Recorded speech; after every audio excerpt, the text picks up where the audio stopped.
Libro primero. La llegada de los marcianos. Capítulo 5. El rayo calórico.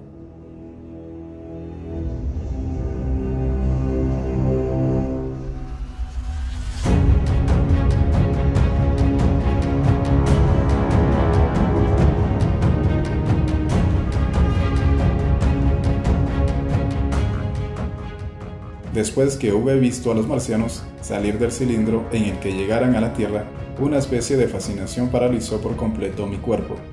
Me quedé parado entre los brezos, con la vista fija en el montículo que los ocultaba.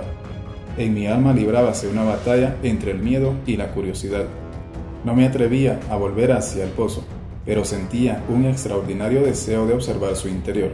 Por esa causa comencé a caminar, describiendo una amplia curva en busca de algún punto ventajoso y mirando continuamente hacia los montones de arena tras los cuales se ocultaban los recién llegados.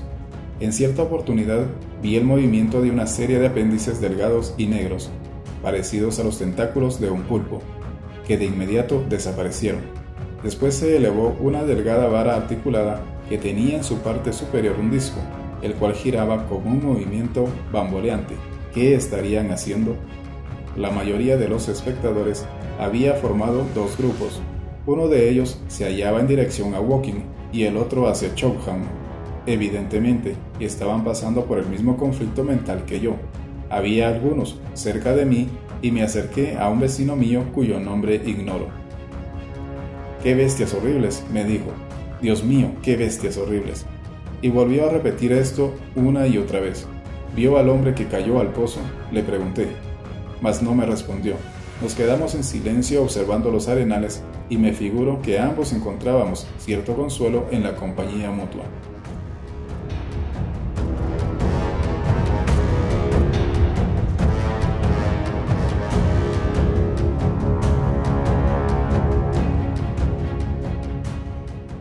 Después me desvié hacia una pequeña elevación de tierra, que tendría 1 metro o más de altura, y cuando le busqué con la vista vi que se iba camino de Woking. Comenzó a oscurecer antes que ocurriera nada más. El grupo situado a la izquierda en dirección a Woking parecía haber crecido en número, y oí murmullos procedentes de ese lugar. El que se encontraba hacia Cobham se dispersó. En el pozo no había movimiento alguno. Fue esto lo que dio coraje a la gente. También supongo que los que acababan de llegar desde Woking ayudaron a otros a recobrar su confianza. Sea como fuere, al comenzar a oscurecer, se inició un movimiento lento e intermitente en los arenales. Este movimiento pareció cobrar fuerza a medida que continuaba el silencio y la calma en los alrededores del cilindro. Avanzaban grupitos de 2 o 3, se detenían, observaban y volvían a avanzar, dispersándose al mismo tiempo en un semicírculo irregular que prometía encerrar el pozo entre sus dos extremos. Por mi parte, yo también comencé a marchar hacia el cilindro. Vi entonces algunos cocheros y otras personas que habían entrado sin miedo en los arenales y oí ruidos de cascos y ruedas. Avisté de pronto a un muchacho que se iba con la carretilla de manzanas y gaseosas, y luego descubrí un grupito de hombres que avanzaban desde la dirección en que se hallaba Horser. Se encontraban ya a unos 30 metros del pozo, y el primero de ellos agitaba una bandera blanca. Era la delegación. Habíase efectuado una apresurada consulta, y como los marcianos eran, sin duda alguna, inteligentes, a pesar de su aspecto repulsivo, se resolvió tratar de comunicarse con ellos y demostrarles, así, que también nosotros poseíamos facultades razonadoras.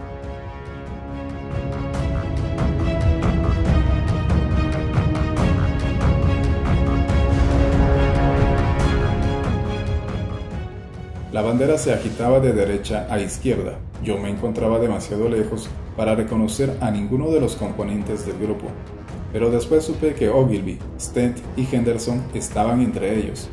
La delegación había arrastrado tras de sí en su avance a la circunferencia del que era ahora un círculo casi completo de curiosos, y un número de figuras negras la seguían a distancia prudente. Súbitamente se vio un resplandor de luz, y del pozo salió una cantidad de humo verde y luminoso en 3 bocanadas claramente visibles. Estas bocanadas se elevaron una tras otra hacia lo alto de la atmósfera. El humo, llama sería quizá la palabra correcta, Era tan brillante que el cielo y los alrededores parecieron oscurecerse momentáneamente y quedar luego más negros al desaparecer la luz. Al mismo tiempo se oyó un sonido sibilante. Más allá del pozo estaba el grupito de personas con la bandera blanca a la cabeza. Ante el extraño fenómeno, todos se detuvieron. Al elevarse el humo verde, sus rostros mostráronse fugazmente a mi vista con un matiz pálido verdoso y volviendo a desaparecer al apagarse el resplandor.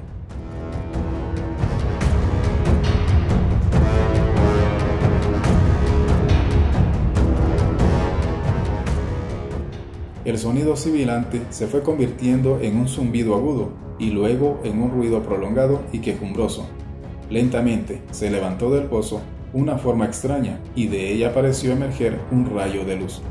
De inmediato saltaron del grupo de hombres grandes llamaradas que fueron de uno a otro. Era como si un chorro de fuego invisible los tocara y estallase en una blanca llama. Era como si cada hombre se hubiera convertido súbitamente en una tea. Luego, a la luz misma que los destruía, los vi tambalearse y caer, mientras que los que estaban cerca se volvían para huir. Me quedé mirando la escena, sin comprender aún que era la muerte lo que saltaba de un hombre a otro en aquel gentío lejano. Todo lo que sentí entonces era que se trataba de algo raro, un silencioso rayo de luz cegadora, y los hombres caían para quedarse inmóviles. Y al pasar sobre los pinos, la invisible ola de calor, estos estallaban en llamas y cada seto y matorral convertíanse en una hoguera. Y hacia la dirección de Knafil vi el resplandor de los árboles y edificios de madera que ardían violentamente. Esa muerte ardiente, esa inevitable ola de calor, se extendía en los alrededores con rapidez. La noté acercándose hacia mí por los matorrales, que tocaba y encendía, y me quedé demasiado aturdido para moverme. Oí el crujir del fuego, de los arenales y el súbito chillido de un caballo, que murió instantáneamente.